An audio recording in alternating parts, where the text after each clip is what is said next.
Hey now everybody, this is Professor Island, and today we're talking about critical perspectives, critical approaches, and specifically we're talking about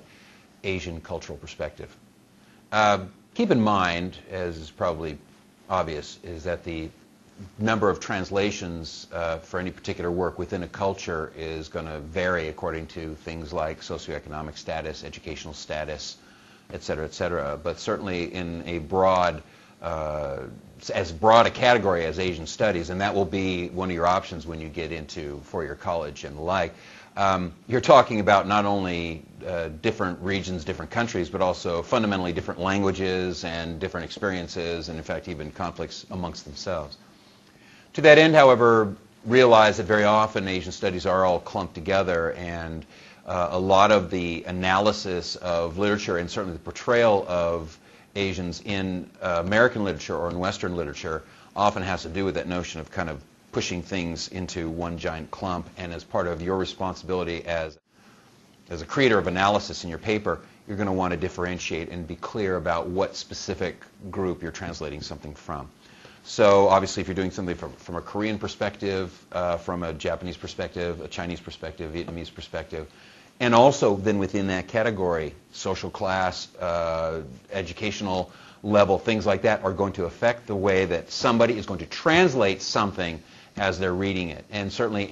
like with any cultural response, you're looking for how a particular group is going to read a work and respond to that particular work, whether it involves in this case, specifically the portrayal of Asians, specifically Japanese or Chinese or Vietnamese, whatever,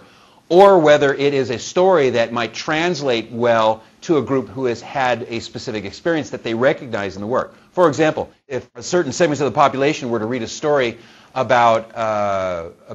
Africans who are essentially escaping a war-torn country to get to a safe haven, there are certain elements of Asian Americans who would immediately recognize that story as their own because they themselves came over here in what was 1970s and 1980s were referred to as boat people. These people who escaped war-torn areas of Southeast Asia and came to the United States as refugees and were treated in a very specific way because of that. And they would recognize that story.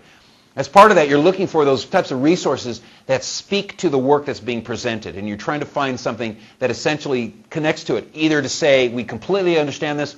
and we like it, or we completely don't understand this or we don't like it. And you're looking for a cohesive argument within that context. Also, obviously, like where the Japanese cultural perspective or Filipino cultural perspective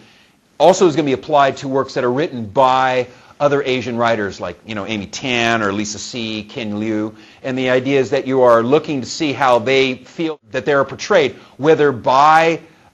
people certainly within the broader or perhaps even more specific culture, but also how they're portrayed by non-Asian writers and the ways that people get either pigeonholed or broad-brushed in such a way that it misses some of the nuances of the cultural beliefs.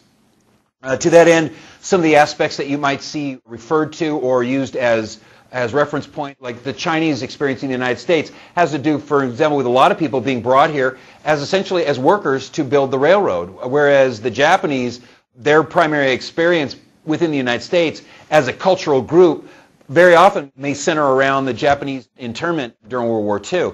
And then obviously you have these other elements with these other groups that have come in under these various reasons, and it formulates how they view themselves and also how they view what they read. In other words, what they connect with and what they don't connect with.